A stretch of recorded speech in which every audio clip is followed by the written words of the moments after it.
Areca এইহুন king উনি হলেন আজ আমাদের tour guide. Korean war memorial name wall, DMZ এর প্রবেশদ্বারে থাকা রিউনিফিকেশন মনুমেন্ট। এই মনুমেন্টটার নাম the third tunnel reunification sculpture. এটা ডিএমজেড এর freedom ribbon fence, bullet ridden steam locomotive, DMZ exhibition hall, the third infiltration tunnel. এই মনুমেন্টটার নাম হলো ম্যাংবিডেন মেমোরিয়াল, এর নাম statue of peace demilitarize zone. এখানে দাঁড়িয়ে থাকা মানে দক্ষিণ কোরিয়া আর উত্তর কোরিয়ার মধ্যে বিশ্বের সবচেয়ে হেভিলি গার্ডেড বর্ডারের ঠিক সামনে দাঁড়িয়ে। সাউথ কোরিয়া বর্ডারে একটা আর্টিফিশিয়াল ভিলেজ দেখতে যাচ্ছি। নর্থ কোরিয়া এখান থেকে ঠিক 1 কিলোমিটার দূরে। আমরা কোরিয়া ডিএমজেড থেকে কিছু গিফট আইটেম কিনে নিলাম, টিকিট পেয়ে গেছি আমরা।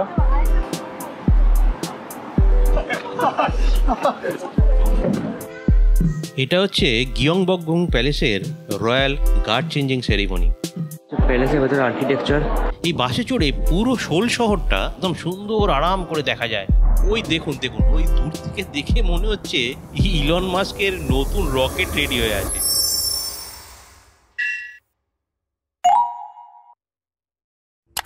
নমস্কার বন্ধুরা, আমি সুমন মিত্র। আজ আপনাদের নিয়ে যাব কোরিয়ান ডিমিলিটারাইজ জোন অর্থাৎ ডিএমজেডে। আজ 17 এপ্রিল 2024 আপনাদের উত্তর কোরিয়া আর দক্ষিণ কোরিয়ার যে সীমান্ত রেখা, সেই জায়গাটাকে আপনাদের ঘুরে দেখাবো। যে সীমান্ত রেখা 1953 সালে কোরিয়ান যুদ্ধবিরতিতে চুক্তির মাধ্যমে প্রতিষ্ঠিত হয়েছিল, যা কোরিয়ান যুদ্ধের পর একটি বাফার জোন হিসেবে কাজ করে। এটা প্রায় 250 কিলোমিটার বা 160 মাইল লম্বা এবং প্রায় 4 কিলোমিটার অর্থাৎ 2.5 মাইল প্রশস্ত একটা সীমান্ত রেখা। আজ তাই আমরা সোল থেকে একটা কন্ডাক্টেড ট্রিপ বুকিং করে নিয়েছি, যেটা সকাল 7:15 বাস আসার টাইম ছিল এবং বাসটা ঠিক ডট 7:15 এসেছে। আমরা বাসে উঠে পড়েছি কিছু ব্রেকফাস্ট নিয়ে। এরিকা এইহুন কিং উনি হলেন আজ আমাদের ট্যুর গাইড। আজ আমরা এদের সাথেই ডিএমজেড এবং আরও অন্যান্য জায়গায় ঘুরবো। চলুন তাহলে যাওয়া যাক। বাস আমাদের স্টার্ট করলো। Okay, so good morning everybody. Good morning. Now, this is our group. As we can see, we have a big group today, right? We are a group of 40 and you're all Erica's group, okay? আমরা পৌঁছে গেলাম এসে DMZ. এই দেখুন, এটা হলো Korean war memorial name ওয়াল, বা Korean ভাষায় এটাকে বলা হয় ইমজিনগাক পার্ক। এই দেয়ালের প্রতিটি পাথরে কোরিয়ান যুদ্ধের 1950 থেকে 53 সময় মারা যাওয়া বা নিখোঁজ হওয়া মানুষের নাম খোদাই করা আছে। সৈনিক, সিভিলিয়ান, এমনকি সাধারণ মানুষও। এটা শহীদ তালিকা বা মেমোরিয়াল ওয়াল বা স্মৃতিফলক নামে পরিচিত। যুদ্ধের সংখ্যা নয়, এখানে খোদাই আছে ব্যক্তিগত গল্প। এটা শুধু পাথর না, এটা নাম, যাদের কেউ আর ঘরে ফিরতে পারেনি, যার গল্পগুলো যুদ্ধের গোলাগুলির মধ্যেই হারিয়ে গেছে। এই দেয়ালের প্রতিটি লাইনে খোদাই করা আছে একজন মানুষের নাম, একটা পরিবার, একটা স্বপ্ন। কোরিয়ান ওয়্যারে প্রায় 30 মিলিয়ন মানুষ মারা যায়, কিন্তু সংখ্যাটা বড় নয়, বড় হলো এই নামগুলো। এখানে শুধু সৈনিক নয়, সাধারণ মানুষ আছে, স্কুল শিক্ষক, কৃষক, বাবা, ভাই। কেউ হয়তো শেষবার বাড়ি থেকে বের হওয়ার সময় বলেছিল শিগগিরই ফিরে আসব, কিন্তু আর কখনো আসেনি। এটা ডিএমজেড এর প্রবেশদ্বারে থাকা রিউনিফিকেশন মনুমেন্ট।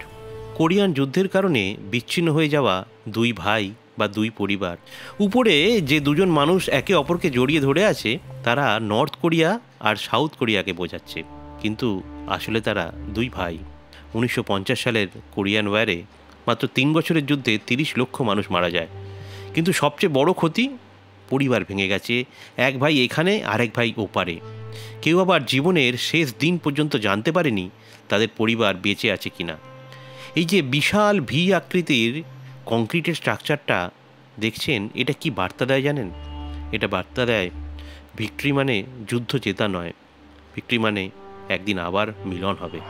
এই মনুমেন্টটার নাম the third tunnel reunification sculpture. এখানে দেখছেন একটা বিশাল গোলক, যেটা দুই ভাগে ভেঙে গেছে, ঠিক যেমন দুই কোরিয়া ভেঙে যায়। গোলকের দুই পাশে দাঁড়িয়ে আছে মানুষ, কেউ ঠেলছে, কেউ টানছে, কিন্তু উদ্দেশ্য একটাই, দুই ভাগকে আবার এক করা। কোরিয়ান ওয়ারের সময় নর্থ কোরিয়া গোপনে এই থার্ড টানেলটা বানিয়েছিল দক্ষিণে আক্রমণ করার উদ্দেশ্যে। কিন্তু আজ এই টানেলের সামনে দাঁড়িয়ে যুদ্ধ নয়, রিউনিফিকেশনের প্রতীক দাঁড়িয়ে আছে। দেখুন, এখানে নর্থ কোরিয়ান কারেন্সি বিক্রি হচ্ছে। আমরা একটা নর্থ কোরিয়ান কারেন্সি কিনে নিলাম। এটা 5,000 নর্থ কোরিয়ান ওন। এটা কিনলাম আমরা সাউথ কোরিয়ান কারেন্সি 22,000 দিয়ে। কেমন? যেটা ইন্ডিয়ান কারেন্সিতে মোটামুটি 1450-1500 টাকা দাম। আর এই নর্থ কোরিয়ান 5,000 ওনের দাম ইন্ডিয়ান কারেন্সিতে মোটামুটি 490 টাকার কাছাকাছি। কি অদ্ভুত না? এটা ডিএমজেড এর ফ্রিডম রিবন ফেন্স, যেখানে মানুষ তাদের পরিবার, প্রিয়জন এবং দুই কোরিয়ার পুনর্মিলনের আশায় রঙিন রিবন বেঁধে রাখে। এটা সেই জায়গা যেখানে কাঁটাতারের প্রতিটি ফাঁক দিয়ে মানুষের আশা দেখা যায়। এর এক পাশে কাঁটাতার, অন্য পাশে আশা। এই রঙিন রিবনগুলো শুধু কাপড় নয়, এগুলো একটা একটা গল্প। কেউ এখানে লিখেছে, প্লিজ রিউনিট আওয়ার ফ্যামিলি। কেউ লিখেছে, ওয়ান কোরিয়া সামডে।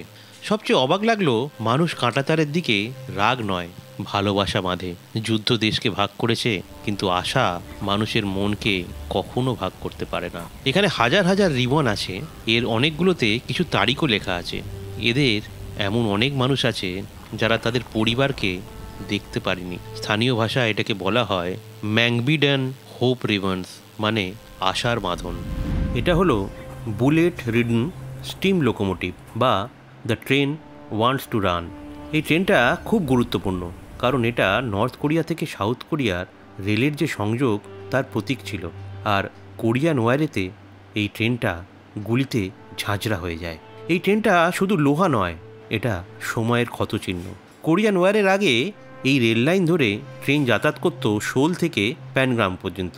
যুদ্ধ শুরু হলে ট্রেনটা ডিএমজেডে আটকে যায় এবং ওই দেখুন, ট্রেনের মধ্যে দেখা যাচ্ছে গুলির দাগ, বিস্ফোরণের চিহ্ন, ছিঁড়ে যাওয়া লোহা। এই ট্রেনটা যেন চিৎকার করে বলছে, আমি দৌড়াতে চাই, কিন্তু সীমান্ত আমাকে থামিয়ে দিয়েছে। 1020টারও বেশি বুলেটের হোল আছে। হ্যাঁ, এটা এই যুদ্ধের সময়ই হয়েছিল। এটা হলো ডিএমজেড এক্সিবিশন হল বা মিনি থিয়েটার রুম, যেখানে পর্যটকদের আগে থেকে একটি ব্রিফিং ডকুমেন্টারি দেখানো হয় Korean wire, DMZ third tunnel এবং দুই কোরিয়ার ইতিহাস সম্পর্কে।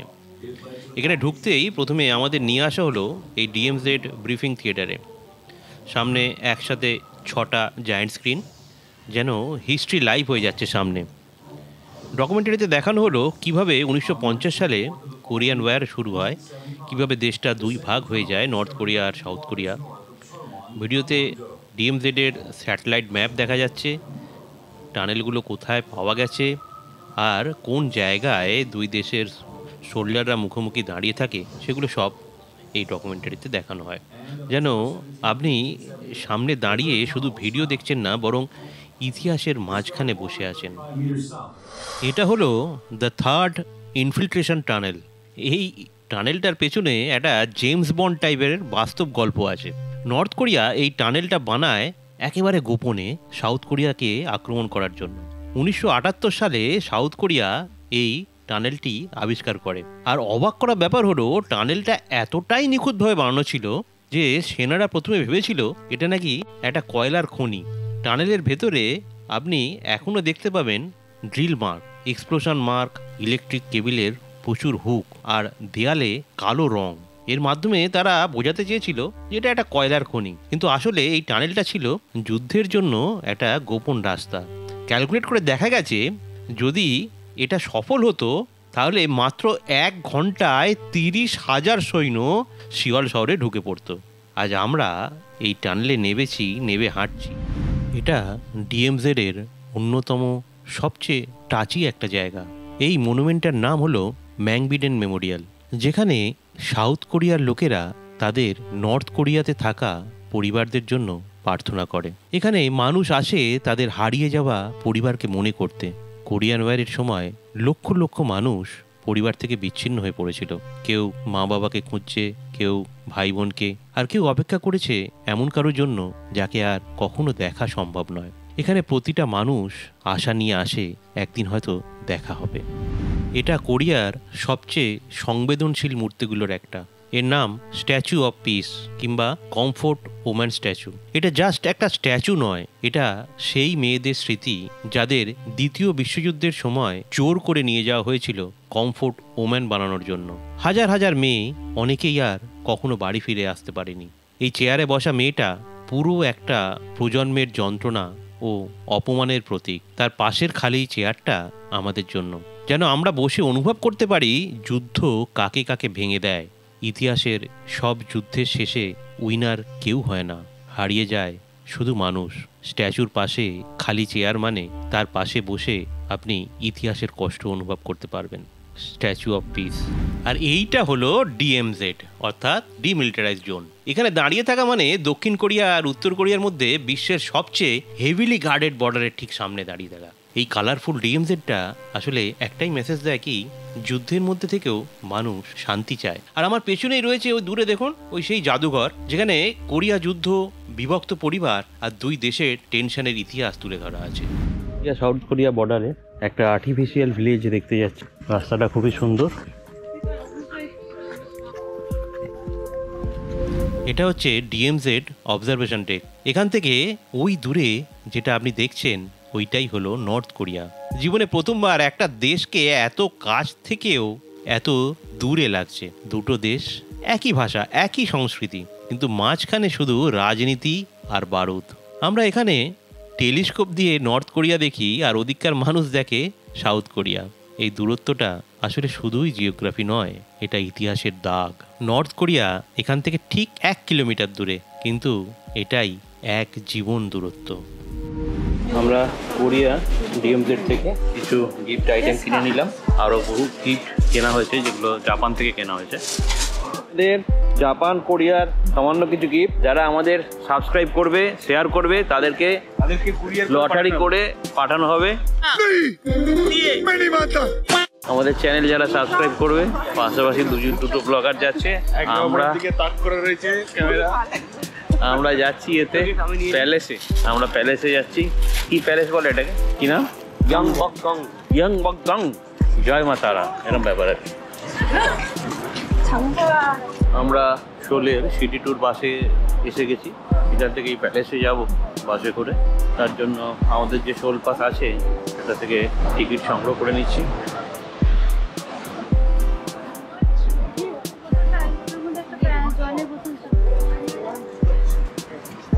টিকিট পেয়ে গেছি আমরা হপ অন হপ অফে। শোল পাস।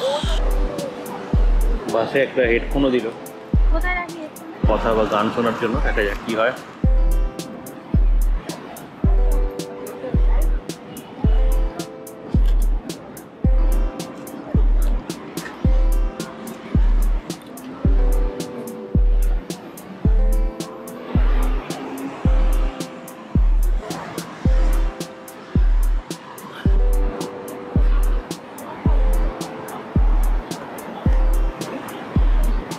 সাউথ কোরিয়ার বিভিন্ন রাস্তা দিয়ে আমরা হেঁটে যাচ্ছি। প্যালেসটা ঠিক হলো যে বাসে হপ অন হপ অফে যাবো না, আমরা খুব সামনেই আছে, হেঁটে চলে যাব। আসার পর আমরা হপ অন হপ অফে উঠবো, একটু শহরটা ঘুরে নেবো। এখানে একটা 3D স্ক্রিন দেখা যাচ্ছে, একটা হাঙর চলে আসছে। আমরা এগিয়ে চলেছি প্যালেসের দিকে। সামনেই প্যালেস।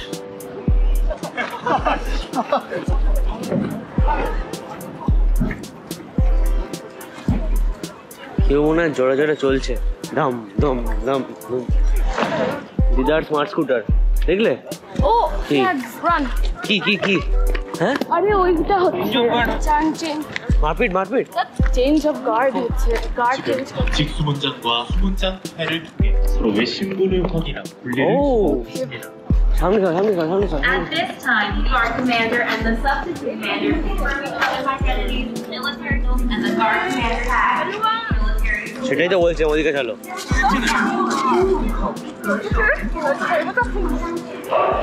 ভীষণ লাকি আমরা।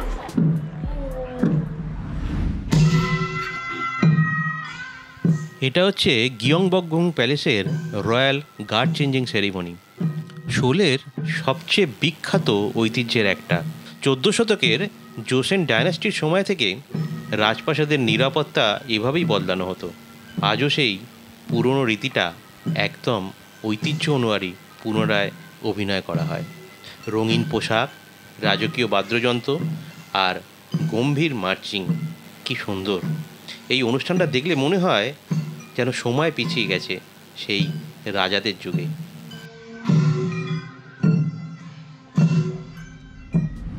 আমরা টিকিট পেয়ে দেখি, সবার টিকিট হাতে, প্যালেসে ঢুকবো। Return of investment.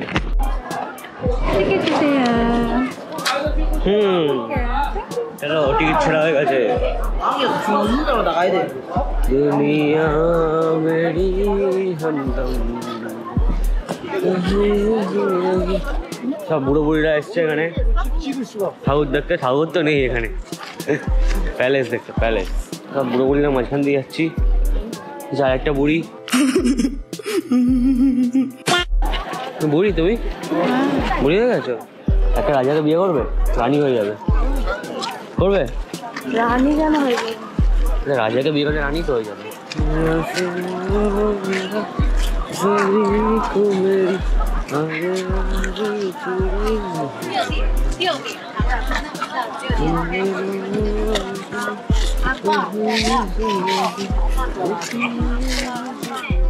প্যালেসের ভেতরে আর্কিটেকচার, আইআইটি খড়গপুর থেকে পাস করা আর্কিটেক্টরা আমার বানিয়েছিল এগুলো। আইআইটি খড়গপুর তখনও জন্মায়নি। আচ্ছা, আইআইটি কোরিয়া, আইআইটি কোরিয়া থেকেও যাওয়া হয়নি। কোরিয়াতে আইআইটি নেই গো। আইআইটি মানে ইন্ডিয়া থেকে শুরু হয়, কেআইটি হবে।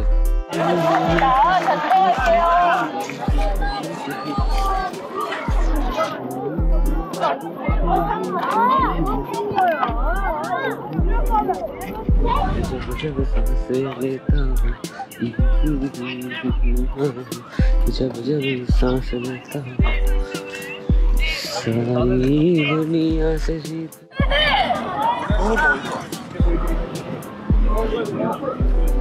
নাচপাল হবে হয়তো, বুঝলে?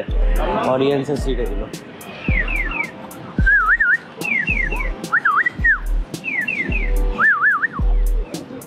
লোকটা আমার দিকে তাকাচ্ছি। এটা হলো শোলের বিখ্যাত ডবল ডেকার সিটি ট্যুর বাস, মানে হপ অন হপ অফ। এই বাসে চড়ে পুরো শোল শহরটা একদম সুন্দর আরাম করে দেখা যায়। আপনি এই বাসে চড়ে দেখতে পাবেন গুয়াংহুয়া মুন, গিয়ংবকগুং প্রাসাদ, Cheonggyecheon stream, Dongdaemun design plaza, বিয়ংডং shopping street, Namdaemun market, Han river, city hall, সব শোলটা পুরোটাই খুব সুন্দর করে ঘুরে দেখার জন্য এই বাসটা কিন্তু আদর্শ। যেখানে ভালো লাগে সেখানে নেমে পড়ুন, আবার ইচ্ছে হলে পরের বাসে উঠে পড়ুন। শোল এক্সপ্লোর করার জন্য এর থেকে ইজি আর ফান উপায় কিন্তু আর কিচ্ছু নেই। এক বাসে চড়েই আপনি দেখতে পাবেন ইতিহাস, আধুনিকতা, পাহাড়, নদী আর পুরো skyline. Simply hop of, explore এবং আবার হপ অন। শোল সত্যি a city made for travellers. সকালে সকাল আজ বেরিয়ে পড়ি, কাজ তো রোজই আছে ভাই। একদিন সব ফুলে সকলে মিলে দল বেঁধে ঘুরি আর খাই। সকাল সকাল আজ বেরিয়ে পড়ি, কাজ তো রোজই আছে ভাই। একদিন সব ফুলে সকলে মিলে দল বেঁধে ঘুরি আর খাই।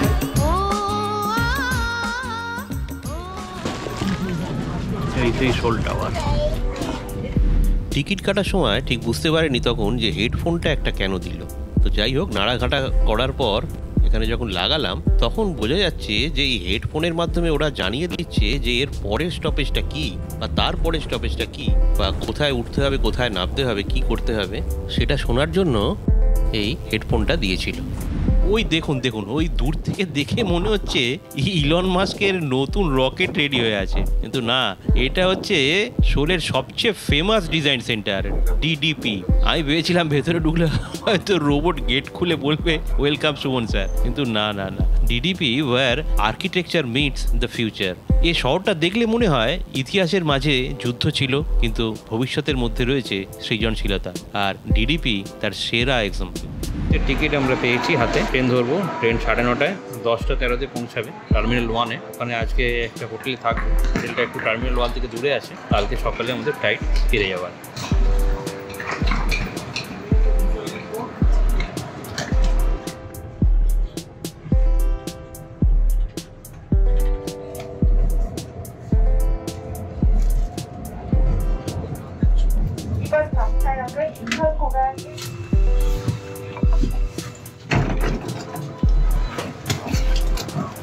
এটা হচ্ছে সাইকেল নিয়ে যাওয়ার জায়গা, এক্সিলেটর দিয়ে সুন্দর একটা জায়গা করা আছে।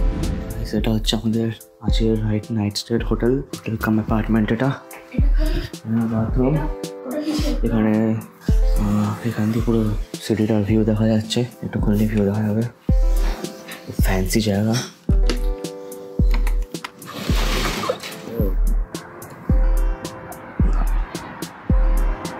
নাইট জায়গাটা এখানে বাস্কেটবল কোর্ট সব আছে। দরজা মরজা বন্ধ করে দিই, খুব হাওয়া দিচ্ছে বাইরে। এরম করে নিয়ে এরম করে বন্ধ হয়ে গেলো। সব গেমস ফেমস আছে, লাই ডিটেক্টর বা ডিটেক্টর নেয়, টয়লেট পেপার, এখানে রুম টেম্পারেচার মেনটেন করার জিনিস। এখানে একটা বোর্ড আছে যেটা নিয়ে টুক করে ঢুকিয়ে দিতে হয়। এখানে ব্রেকফাস্টের জিনিস আছে, ছোট্ট করে কিচেন, অনেক কিছু আছে কিচেনে।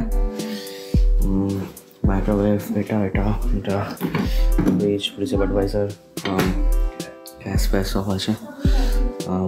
সব মোটামুটি এখানে আছে, ভেতরে সব গ্লাস ইউটেন্সিলস আছে। আর এখানে ঘরের লাইটটা এখানে আছে, ওটা মনে হয় এখানে সব ঘর। এখানে বাটারফ্লাই, এই তো ওয়াইফাই পাসওয়ার্ড। চলো, সব ওয়াইফাই পাসওয়ার্ড হয়ে গেছে। সব খালি বোতলে রেখে দিয়েছে লোককে দেখানোর জন্য। এই যে Taj Mahal, the wonders of the world. জিনিসটা হবে, এটাও কারো বাড়ি ফাড়ি হবে। এই দেখো মশাই, লাগলে ইউজ করতে পারো, দেখে রাখো। এটা আই গেস কোনো কী আছে ভিতরে বোঝা যাচ্ছে না কি আছে, কোনো দামি কোনো জিনিস হবে। সিপিইউ মনে হচ্ছে আমার, সিপিইউ তো হবে না, এটা ছাতা এখানে আছে। এটা হচ্ছে ক্যাকটাস, আর এটা হচ্ছে এটা বাথরুম, সরি এটা হচ্ছে আমাদের রুম। ফ্যাবুলাস। মোবাইলটা চার্জ হচ্ছে তো, এই খুললো কে? লাগিয়ে দিয়েছে, আচ্ছা লাগিয়ে দিয়েছে, ভালো চলো লাগিয়ে দিয়েছে। আমরা এখন শোল স্টেশনে আছি। শোল থেকে আমরা যাব শোল এয়ারপোর্ট, ওর জন্যে ট্রেন ধরতে হবে। এটা হচ্ছে অ্যারেক্স ট্রেন। আমরা এখন অ্যারেক্স ট্রেনের ট্র্যাক খোঁজ করছি। ঠিক এভাবেই শেষ হলো আমাদের কোরিয়া ভ্রমণ। নতুন শহর, নতুন ইতিহাস, নতুন স্মৃতি, সব মিলিয়ে একটা অদ্ভুত সুন্দর অভিজ্ঞতা। এবার ফ্লাইটে ফিরে চলেছি নিজেদের দেশে, ভারতে। ভ্রমণ সবসময় একটা জিনিস শেখায়, পৃথিবী যত বড়ই হোক, হৃদয়ের ঠিকানা সবসময় একটাই, তা হলো নিজের ঘর।